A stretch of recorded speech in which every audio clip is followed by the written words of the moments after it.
है ना? जी गुरुजी। तो देखिए बच्चों, साधना के कई सारे स्तर हैं। पहला स्तर शरीर का स्तर है।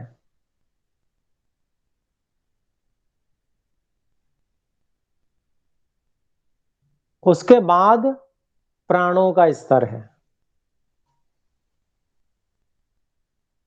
उसके बाद इंद्रियों का और मन का स्तर है।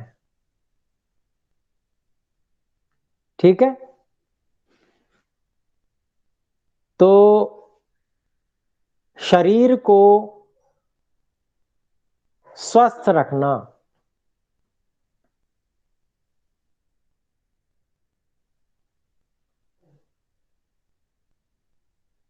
और ये शरीर हर प्रकार से प्राणों को, मन को, इंद्रियों को अच्छे से सहयोग कर सके, इसको ऐसी स्थिति में बनाकर रखना, ये हम सबके लिए आवश्यक है।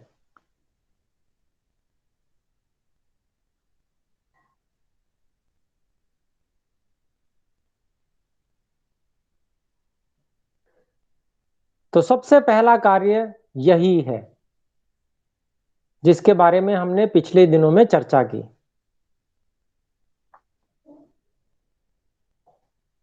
और मेरा प्रश्न आपसे ये है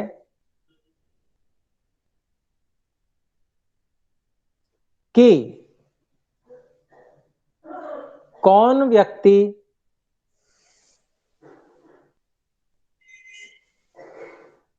ऐसा होगा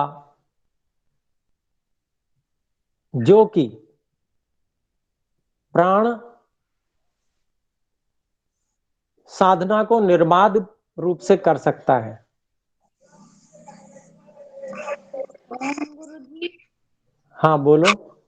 ओम गुरुजी, जो कि जितेंद्रिय हो और जैसा उसे बताया गया हो सही से, वैसे वो सही से करे। शाबाश, बहुत अच्छा। गुरुजी, हाँ बोलो।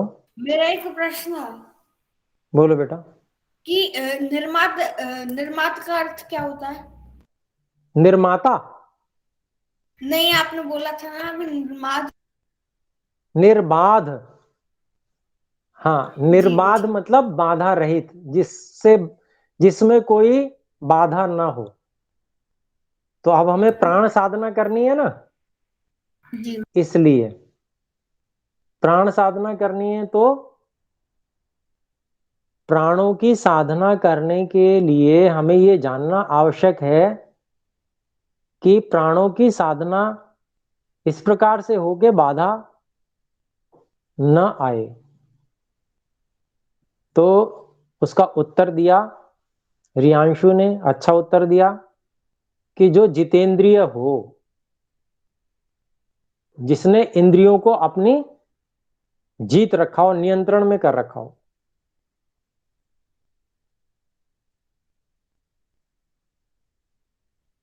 तो जितेंद्रिय कौन हो सकता है? किसके लिए होना संभव है? ओम गुरुजी।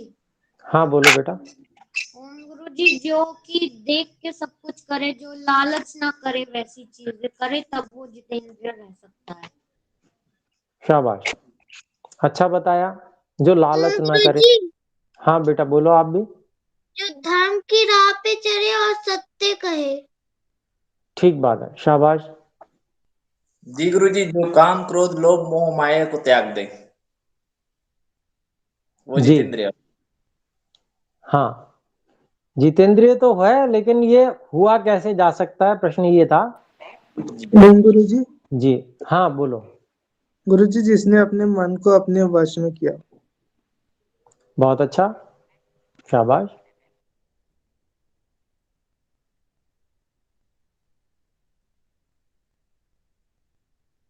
तो आपने सबने बताया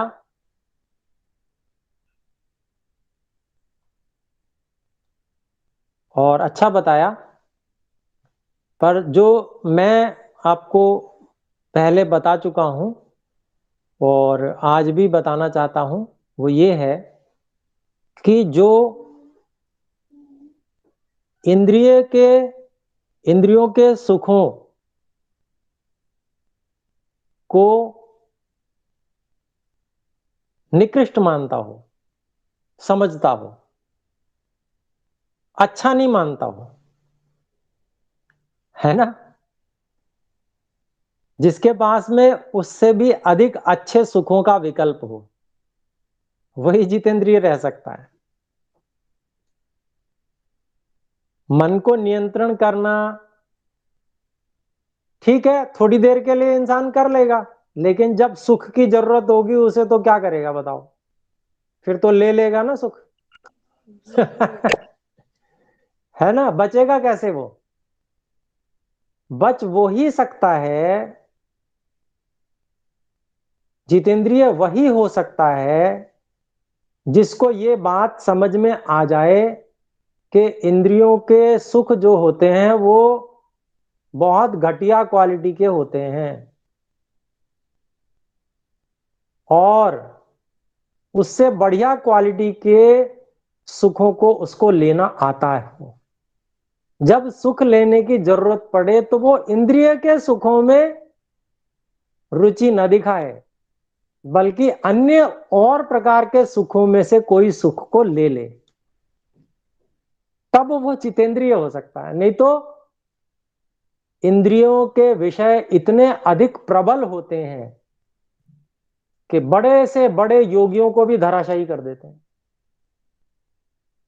इतने आकर्षण, इतने जबरदस्त होते हैं इंद्रियों के। और ये मैं नहीं कह रहा हूं, ये ऋषियों की कही हुई बात है। तो तरीका बस वही है। ये बच्चों, ये अगर समझ में आ गई बात, अगर ये बुद्धि में बैठा ली कि इंद्रियों के सुख जो हैं वो बहुत घटिया क्वालिटी के हैं, इनका विकल्प हमें सुनिश्चित करना है कि हमको सुख कैसे लेने हैं और उसका वैसे सुख लेने का अभ्यास करें जिससे कि कभी सुख लेने की जरूरत पड़े तो इंद्रिय के सुख में हम न पड़े और वो वाला सुख ले लें जो हम अच्छा समझते हैं, इससे बेहतर वाला, इससे अच्छा वाला हो। इसीलिए हमने पीछे गिने थे ना, और कैसे कैसे सुख हो सकते हैं, गिने थे, ध्यान में है या भूल गए? जी गुरु जी। हाँ। जी गुरुजी ध्यान में। जी गुरुजी। तो अब उनमें से उपाय करने हैं। क्या क्या उपाय करने हैं? जैसे वो शुरू करना है, जैसे व्यायाम, है ना।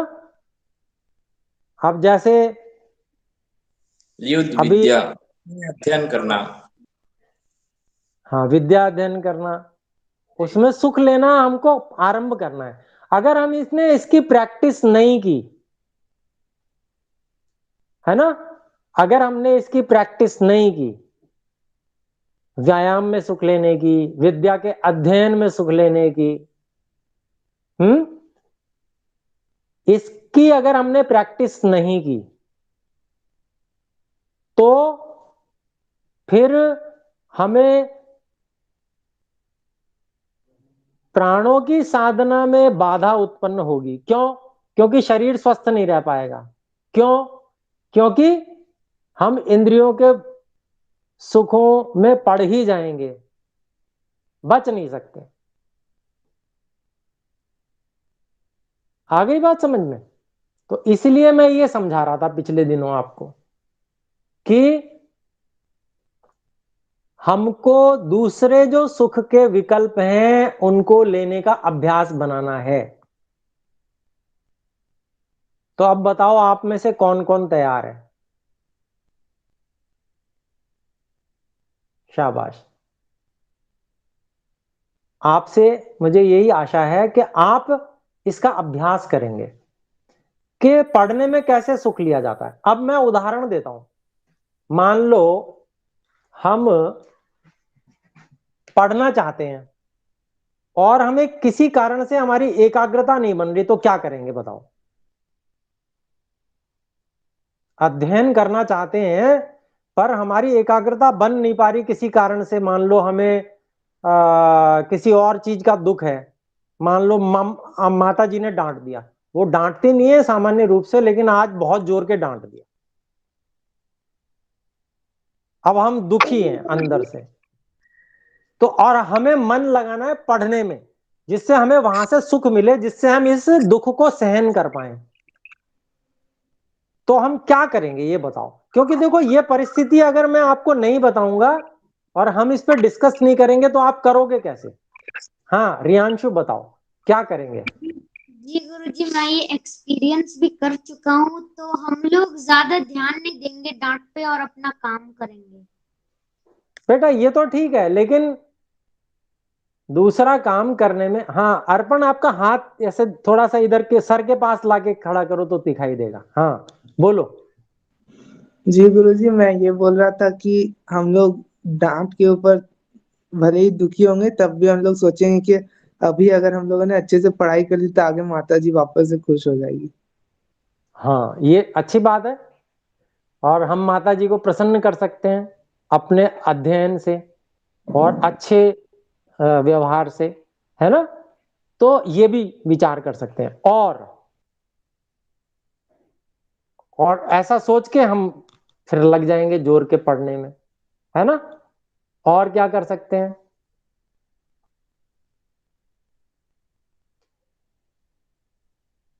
देखो तरीके बनाने होते हैं किसी भी काम के। मैं उदाहरण देता हूं, जब मेरी मान लो मैं कहीं एकाग्र होना चाहता हूं और मेरे से वो अभी नहीं हो रहा है, उसमें कारण है, कोई दुख कारण है या कोई और कारण है, कोई बड़ी जोर जोर के बोल रहा है ना।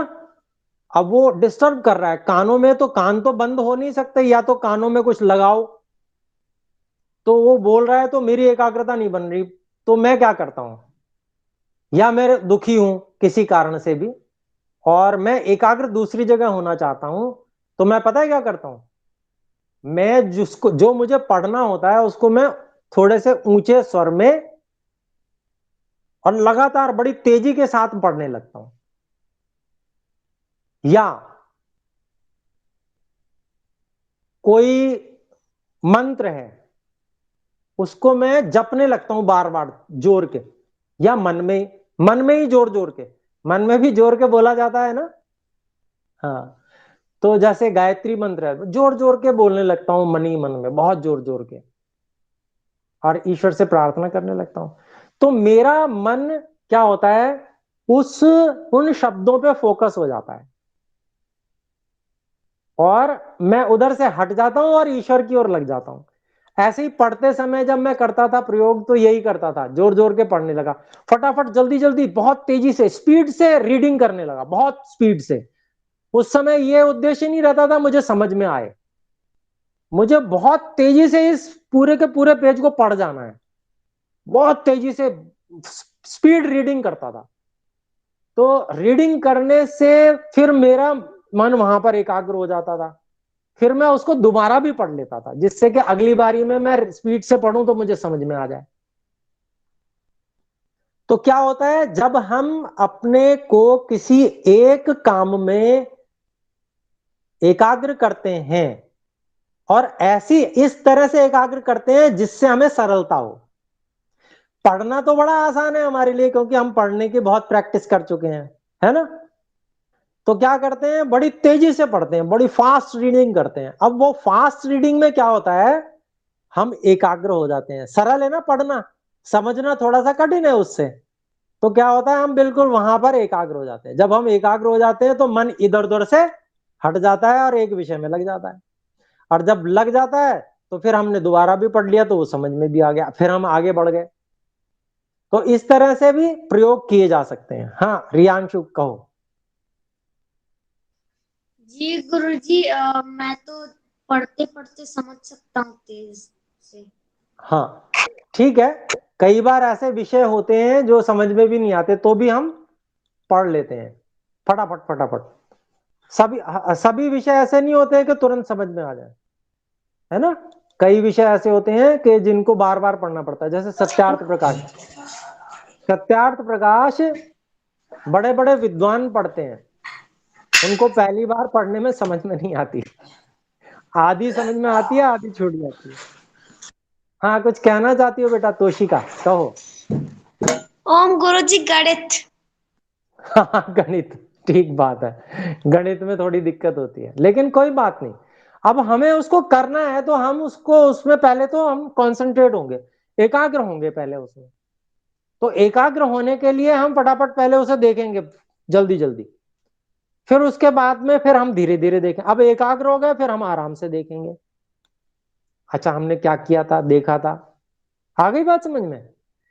तो किसी भी विषय में एकाग्र होने के लिए पहले आसान रास्ता पकड़ा जाता है, सरल रास्ता पकड़ा जाता है, जो कि हम बड़ी आसानी से कर सकते हैं। आ गई बात समझ में। तो दूसरी तरफ से मन हटाने का और किसी दूसरी जगह मन लगाने का और उससे सुख लेने का, ये तरीका है। ऐसे ही और भी तरीके आप खोज सकते हो और मुझे भी बता सकते हो, है ना, जो जो आप करते हो। तो करना क्या है, एक तो तरीका ये हुआ कि गुस्सा आया और देखा क्या है खाने का जो स्वादिष्ट है, वो उठा के खाने लग पड़े। अब वो खाने में मन लग जाएगा तो डांट से मन हट जाएगा। अब ये खाने में मन लगाना ये गड़बड़ है। क्या समझ में आया, ये क्या है, इंद्रिय का विषय है ना। तो वो भोजन करना है तो अपने समय से करना है, जो समय है जो माता जी ने बनाया है उसको मन लगा के खाना है, अच्छे से खाना है, वो उस समय हम अच्छे से खाएंगे। लेकिन ऐसे ही नहीं कि दुख को कम करने के लिए हमने कुछ खाना शुरू कर दिया, कई लोग ऐसे भी करते हैं, तो ऐसा नहीं करना। ऐसे ही दुख को कम करने के लिए टीवी देखना शुरू कर दिया, उधर मन बांट लिया, ये भी नहीं है, ये भी इंद्रिय का विषय है। आ गई बात समझ में। मोबाइल उठा लिया, गेम खेलना शुरू कर दिया मन हटाने के लिए, ऐसा भी नहीं करना, इंद्रिय का विषय है। हाँ बेटा रियांशु कहो। जी गुरुजी, डांट पड़ती है और मेरे पढ़ने का समय नहीं है तो मैं अपनी पसंदीदा पुस्तकों को पढ़ने लगता हूँ। वो भी कर सकते हैं, अच्छी पुस्तकें अपने पास होनी चाहिए जो नॉलेज बढ़ाती हों हमारी, है ना। ऐसी अच्छी पुस्तकें या महापुरुषों के जीवन चरित्र होते हैं, है, ऐसी पुस्तकें रखनी चाहिए पास में, तो वो पुस्तकें पढ़ सकते हैं, उसमें मन लग जाता है, उसमें कहानी भी होती है ना। तो वही महापुरुषों के जीवन की अच्छी अच्छी कहानियां होती हैं, वो पढ़ सकते हैं, उससे हमें प्रेरणा मिलती है, तो ऐसा कर सकते हैं। ठीक है, तो ये बात समझनी है।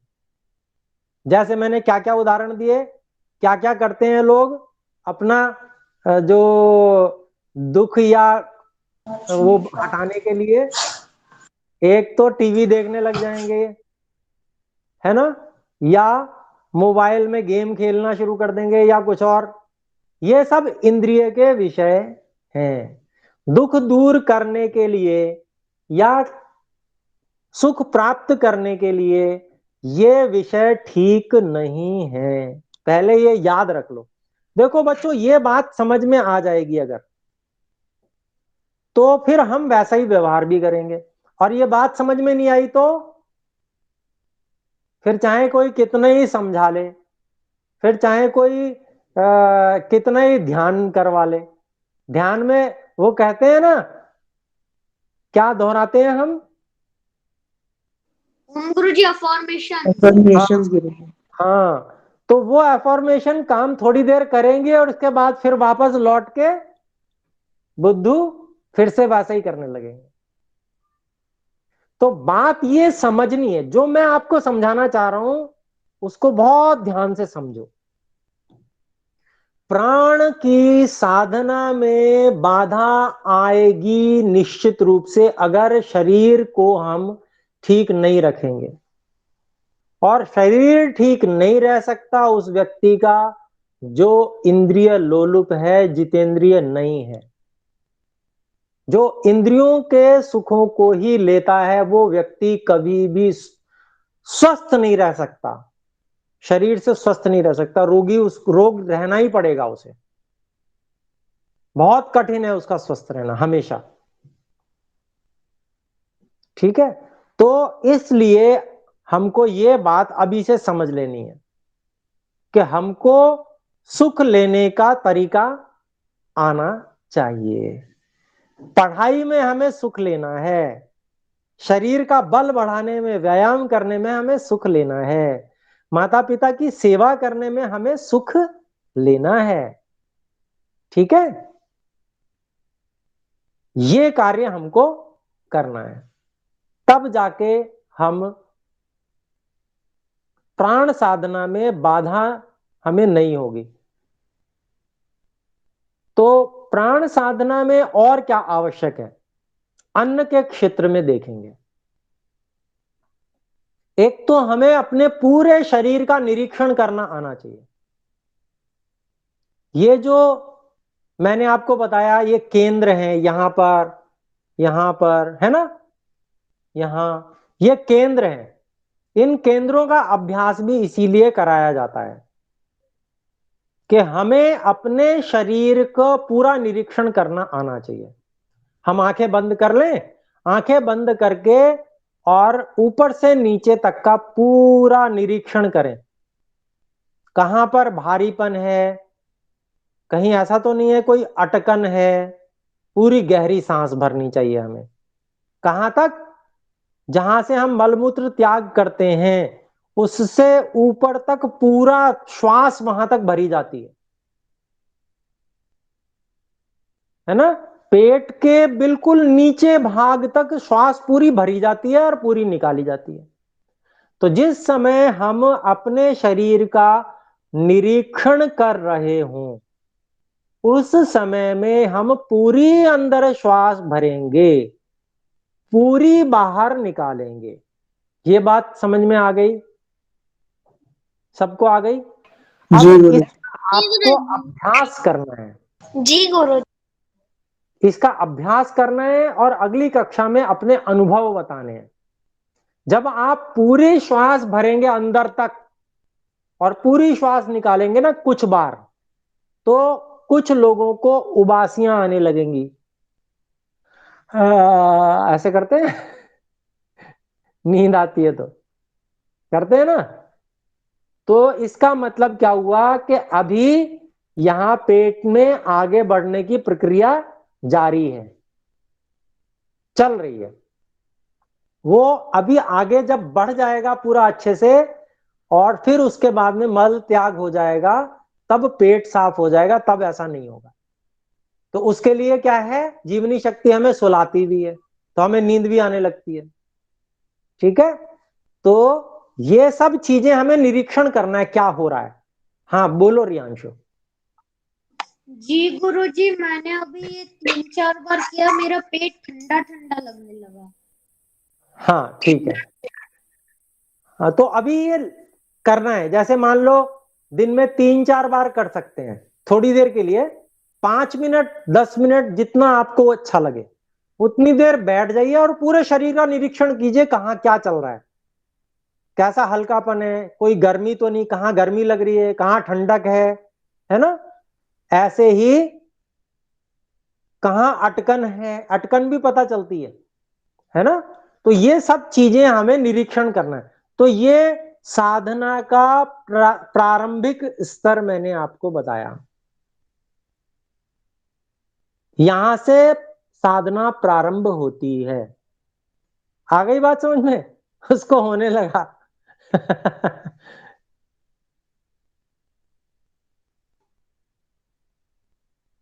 ठीक है, तो आज अभी कक्षा का यहीं पर हम विराम करते हैं, समय हो चुका है हमारा। सब मिलकर एक बार ओम का उच्चारण करें।